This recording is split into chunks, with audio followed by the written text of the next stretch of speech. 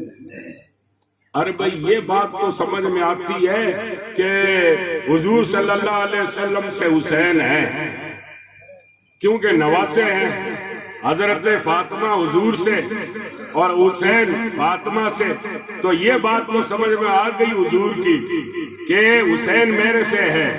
حضور یہ تو پلے پڑ گئی کہ حسین آپ سے ہے، مگر آپ تو یوں بھی کہتے ہو کہ میں بھی حسین سے ہوں، اس کا کیا مطلب ہے؟ حضور نے بتایا کہ یہ یوں ہے کہ آج دین اور اسلام جو ہے وہ حسین سے ہے، میرا نام ہے، میرے نام کا ڈنکا ہے، میرے نام کا کلمہ ہے، حی علی الفلاح کی صدائیں ہیں، مسجدیں ہیں، مدرسے ہیں، خانقاہیں ہیں، درگاہیں ہیں، پیر ہے، مولوی ہے، خطبے ہیں، مسجد ہے، رمضان ہے، تراویح ہے، افطاری ہے، سحری ہے، جو کچھ بھی ہے وہ سارا کے سارا حسین سے ہے۔ اگر حسین اپنی قربانی نہیں دیتے تو آج یہ اسلام یہاں تک نہیں پہنچتا۔ اس لیے دوستو آپ اور ہم امام حسین کے کم سے کم غلام تو بن کر اپنے آپ کو بتائیں، دین کا کام تو آپ اور ہم کر کے بتائیں۔ آج اللہ تعالیٰ نے عزت دی ہے، شان دی ہے، آپ ممبر ہو، آپ ٹرسٹی ہو، آپ بڑے ہو، آپ اپنے گاؤں کے اندر بڑے ہو تو آپ مدرسے کی طرف دھیان کرو، مسجد کی طرف دھیان کرو، اور اپنے گاؤں والوں کو، علاقے والوں کو نماز کا کہو، بچوں کو پڑھنے کے لیے کہو، ادھر امام صاحب کوشش کریں گے، ادھر آپ لوگ کوشش کرو گے، دونوں طرف سے جب کوشش ہونے لگ جائے گی انشاءاللہ اسلام کا اجالا ہونے لگ جائے گا۔ کرنا دونوں طرف سے، تھالی دونوں ہاتھ سے بجتی ہے، ہاتھ دونوں مطلب بھیڑے دکھتے ہیں۔ ایسا نہیں ہوتا کہ ہم امام صاحب پر ہی ڈال دیں گے آپ ہی کرتے رہو، ایسا نہیں ہے، بلکہ آپ کو اور ہمیں سپورٹ اور آپ کو اور ہمیں سہارا دینا پڑے گا۔ حضرت سلیمان علیہ السلام انہوں نے یہ کیا ہے کہ ہوا کے اوپر ان کا تخت چلتا تھا، یہ ہوا کے اوپر ان کا تخت یوں چلتا تھا، ہوا پر، ہوا میں اڑتا تھا آپ کا تخت، آپ بیٹھے رہتے تھے۔ ایک جگہ آپ کا لشکر آپ کے پیچھے پیچھے چل رہا تھا، آپ تخت کے اوپر بیٹھے تھے اور تخت آپ کا یوں چل رہا تھا، آپ اوپر بیٹھے تھے، جا رہے تھے۔ آگے جاتے جاتے آگے کیڑی نگری آ گئی۔ کون سی نگری آئی؟ جہاں کیڑیاں ہی کیڑیاں، کیڑیاں ہی کیڑیاں، پوری کیڑیوں کی نگری۔ واہ صاحب، جب وہ سلیمان علیہ السلام ابھی 2-3 کلومیٹر دور تھے تو ایک کیڑی نے کیا کہا ساری کیڑیوں کو کہا، کیڑیوں اپنے بلوں میں گھس جاؤ، بلوں میں گھس جاؤ، سلیمان آ رہے ہیں، ان کا لشکر آ رہا ہے، کہیں تمہارے کو چینت نہیں دے، کہیں تمہارے کو کچل نہیں دے، بلوں میں بڑھ جاؤ۔ واہ صاحب، سلیمان علیہ السلام تو 1.5-2 کلومیٹر دور تھے، مگر آپ نے کیڑی کی بات سن لی۔ آپ اور ہم کیڑی کی بات سن سکتے؟ کیسے ہی فون لگا لو، ایئر فون لگا لو، فلانا فون لگا لو، کیڑی کی بات آپ اور ہم، ہر کیڑی بولے بھی تو کی پلے پڑے گی کہ کیڑی کون سی بھاشا بول رہی ہے، سندھی بول رہی ہے کہ گجراتی بول رہی ہے کہ پنجابی بول رہی ہے، پلے پڑے گی؟ کیڑی کی کدی آواز سنی ہے؟ موری کی تو سنی ہے، منی کی سنی ہے، کیڑی کی بات کدی آواز سنی ہے؟ نہیں بھائی، اپنے کو تو کیڑی کی آواز کدی سنی نہیں. کان میں گال لو تو بھی سرسراہٹ ضرور محسوس ہوگی، پر بولی کی تو پتہ نہیں پڑے گی کہ کیڑی کہے گی کہ میں آؤں ہوں. تو ہے بہت سے لوگ کیا کہتے ہیں، ارے یار مچھر کو دیکھو، مچھر کان کے پاس آ کر بولتا ہے. ارے مچھر کان کے پاس نہیں بولتا ہے، مچھر تو پگوں کے پاس بھی بولتا ہے، پر کیا ہے کہ پگ سنتے نہیں ہے، کان سنتا ہے. پگوں کو کیا پتا پڑے، پگوں کو تو کھائے گا جب پتا پڑے گا. کان کنے لوگ کان کنے یار بولے، ارے بولے تو وہ ماں بھی ہے، مگر کیا ہے کہ ہڈی کون سے سنے گی، سنتا تو کان ہے بیچارہ. تو کیا ہے کہ چلو صاحب پھر بھی کیا ہے کہ وہ بل بلاٹ ہوتی ہے، بولی اس کے پلے نہیں پڑتی کہ کہہ کیا رہا ہے. تو کیڑی کی بات سلیمان علیہ السلام نے سن لی اور کہ آپ کو پتا پڑ گیا کیا کہہ رہی ہے. یعنی نبی جو ہوتے ہیں نا، ان کو کیا ہے کہ کئی کلومیٹر دور سے اگر کوئی بکارتا ہے، کوئی بولاتا ہے، کوئی بتلاتا ہے، کوئی بات کرتا ہے، نبی کو پتا پڑ جاتا ہے. سلیمان پیغمبر کو جب پتا پڑ جاتا ہے تو آپ اور ہم اگر یہاں سے یا نبی سلام علیکہ پڑھیں گے تو مدینے والا نہیں سنے گا، ضرور سن لے گا. جب کیڑیوں کی باتیں سن لیتے ہیں تو کیا ہم کیڑیوں سے بھی گئے گزرے ہیں کیا؟ الحمدللہ انسان ہے، حضور کے امتی ہیں. اچھا صاحب، سلیمان علیہ السلام نے آگے جا کر کیا کہا؟ آپ نے جا کر کے آگے کیڑیاں والی نگری کے پاس جا کر آپ نے طاقت کو حکم دیا، نیچے اتر. طاقت بیچارہ دھیرے دھیرے نیچے اتر گئے، جیسے ہیلی کاپٹر اترے. ہیلی کاپٹر تو آج پیدا ہوا ہے بیچارہ. ہاں نیچے اتر گئے آپ اور لشکر کو کہہ دیا ٹھہر جاؤ. سب ٹھہر گئے. آپ نے کیا کیا؟ وہاں کیڑیاں پھر رہی تھی، ایک کیڑی کو آپ نے اٹھا کر کے آپ نے پہچان لی کہ یہی کیڑی بولی تھی. بولو اب آپ کم سے کم 250-300 آدمی بیٹھے ہو، میرے کو کیا پتا کہ عبد الغفور کون ہے، عبد الکریم کون ہے، اور شکور کون ہے، اور خالد کون ہے، اور زید کون ہے، مجھے کیا معلوم؟ اتنے آدمیوں کو مجھے کیا پتا بھائی؟ اب مجھے بتاؤ صاحب، ہزاروں سینکڑوں کیڑیوں میں نبی کو پتا پڑ گیا کہ یہ کیڑی بولی تھی. یعنی آواز بھی سن لی اور اس کو پہچان بھی لی گئی یہی تھی. اس کا مطلب دیکھ بھی رہے تھے. یعنی نبی سنتے بھی ہیں اور دور سے دیکھ بھی لیتے ہیں کہ آج حسین کی مجلس میں کون کون بیٹھے ہیں، کون آگے بیٹھا ہے، کون لارے بیٹھا ہے، کون سائیڈ بیٹھا ہے، کون اسٹیج پر بیٹھا ہے. نبی وہاں بیٹھے بیٹھے اپنی آنکھوں سے ملاحظہ کر لے. پہچان لیا نبی نے، اس کیڑی کو پکڑ کر کے ہتھیلی پر بٹھائی. ہاں بول، کیا کہہ رہی تھی تو؟ تیرے کو پنچایت کی زیادہ آتی ہے کیا؟ بول کیا کہہ رہی تھی؟ انہوں نے کہا میں کیڑیوں کو کہہ رہی تھی بلو مجھے جاؤ، سلیمان علیہ السلام اور لشکر کہیں چینت نہیں دے. آپ نے کہا تیرے کو کیا پڑی اتنی، پنچایتی بہت آتی تیرے کو. کیڑی بیچاری گھبرا گئی. اس نے کہا حضرت پنچایتی تو نہیں آتی، لیکن میں میری کیڑیوں کی مکھیا ہوں، میں میری کیڑیوں کی چودھری ہوں، میں میری کیڑیوں کی سرپنچ ہوں، میں میری کیڑیوں کی ادھیکش ہوں. یہ جتنی بھی کیڑیاں ہیں نا سب میرے ماتحت اور میرے ہینڈل میں ہیں، اس لیے مجھے ان کا فکر ہے. اگر کیا ہے کہ آپ اور آپ کا لشکر چیت دو گے تو پھر کیا ہے کہ میری ذمہ داری پھر کیا رہی. اس لیے میرا فرض بنتا ہے ان کو ہلاکت سے، تباہی سے، بربادی سے بچاؤں اور ان کو میں یوں کہوں. یہ بات کیڑی سے نبی نے کہی، نبی نے واپس کیڑی سے بات کری، کیڑی نے نبی سے بات کری. اب یہ دونوں کی باتیں اللہ پاک کو اتنی پسند آئی، اس کیڑی کی ہمدردی، اللہ پاک نے اس کیڑی کا قرآن میں ذکر فرما دیا. پوری سورت اللہ نے قرآن میں اتار دی سورہ نمل کے حساب سے کہ بھئی سرپنچ ہو تو ایسا ہو، مکھیا ہو تو ایسا ہو، ٹرسٹی ہو تو ایسا ہو، ذمہ دار ہو تو ایسا ہو، جو پورے سماج اور قوم کو لے کر کے چلے اور ان کے اندر صلح کروائے، ان کو نماز کا پیغام دے، انہیں دین کا پیغام دے، اور اس طرح کا کام کرے کہ لوگوں کے اندر دینی جاگرتی پیدا ہو اور لوگ دین کی طرف ڈوب جائے، دین کی طرف مائل ہو جائے۔ تو دوستو، جب کیڑیوں کی اللہ پاک کو اتنی بات پسند آئی کہ سلیمان نے کیا کہا، کیڑی نے کیا کہا، تو اللہ پاک نے اس کی بات کو قیامت تک کے لیے ریکارڈ کے طور پر قرآن میں محفوظ فرمایا۔ بولو بھائی، کتنی بج گئی بھائی؟ اچھا 5:13۔ اب ایسا ہے، تھوڑا آپ لوگ پروگرام تھوڑا چلاتے رہنا، ہم نے آگے کوئی ٹائم دیا ہوا ہے اور ہمیں جمعے کے بعد کا ہی کہا تھا، اس لیے آپ مہربانی کر کے میں معافی مانگوں آپ لوگوں سے۔ آگے پروگرام نعت کا جو بھی آپ کو چلانا چلاؤ، ہمارے آگے ٹائم دیا ہوا ہے، جاؤ۔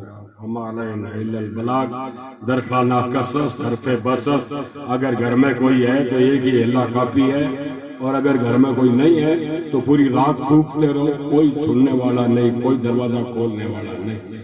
اللہ پاک نے آپ کے دل میں ہمارے ایمان دیا ہے تو انشاءاللہ تعالیٰ آپ ہم کیا ہے کہ اللہ رسول کی طرف مائل ہوں گے۔ اللہ پاک اس مجلس کو قبول کرے۔